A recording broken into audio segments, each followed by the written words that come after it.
जो ओडिशा रे पूरा भाइराल ही चलती होमगार्ड एग्जाम सामान्य होमगार्ड एग्जाम रे बहुत सारा हम एनी ग्रेजुएटेड माने मास्टर डिग्री पिला भी एबे माने से जॉब प्रति आग्रह कर कहीं एटा एक्चुअली एटा स्टूडेंट की आमर माने जॉब होल्डर को प्रॉब्लम नुह एक्चुअली एटा हो गवर्नमेंट प्रॉब्लम कहीं गवर्नमेंट जदि एबे सचेतन होता फास्ट रू ताहले आज आम यही अवस्था को पहुँची न था कहीं ओडिशा गोटे आम गरीब राज्य बहुत बट आम कौन करते ना एमएलए एमपी मान दरमा कहीं बढ़े 4 लाख 5 लाख 3 लाख है तो से पैसा यदि किसी भी जब इंडस्ट्री होता किसी स्टार्टअप होता ताहले ओडिशा ग्रोथ होता तो आम से नक माने आम निज पॉकेट को आगे निज पॉकेट को भर्ती करछे आम ओडिशा रे एते जिनस थाए बट आम एपर्यंत यूटिलाइज कर पारनु कहीं एबे यूथ मान को एकजुट होगा पड़ो नेता मंत्री बेकार कौन एजेट हो गला एजेट मैंने कौन करेंगे से कौटी से राली करेंगे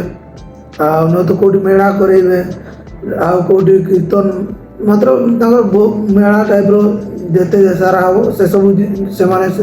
सब पैसा इन्वेस्ट करेंगे कहीं स्टार्टअप से पैसा इन्वेस्ट करेंगे तो आम यूथ मान को से सब एवं जना तो कौटी स्टार्टअप हम कौटी कंपनी हम से हिसाब से यूथ मान को आगे आसवाई पड़ो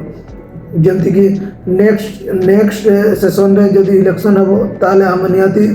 माने यंग पिला को एक्टिव करी यंग पिला को आम आम एमएलए एमपी वगैरह देखा तापर आमको जे ओडिशा ग्रोथ कर किंतु एजेड लोक को जब आप भोट दे जितेबे ताले केबे भी ओडिशा ऊपर को जीवनी को ग्रोथ भी करबनी ओडिशा रे तो सब किछि थाई कि आम पाखरे आम निजे एते गरीब राज्य भाव आम जनाशुना बट आम पाखे कौन ना आम पाखे अच्छी खଣି अच्छी है मांगानी अच्छी सब प्रकार अच्छी बट आम से सब कंपानी बसई पारनु तो किसी कर से आज बेकारी संख्या बहुत बढ़ीगला से होम गार्ड बेले पंचम श्रेणी जो पिला पास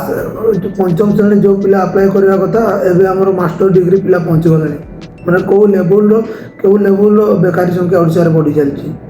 थैंक यू।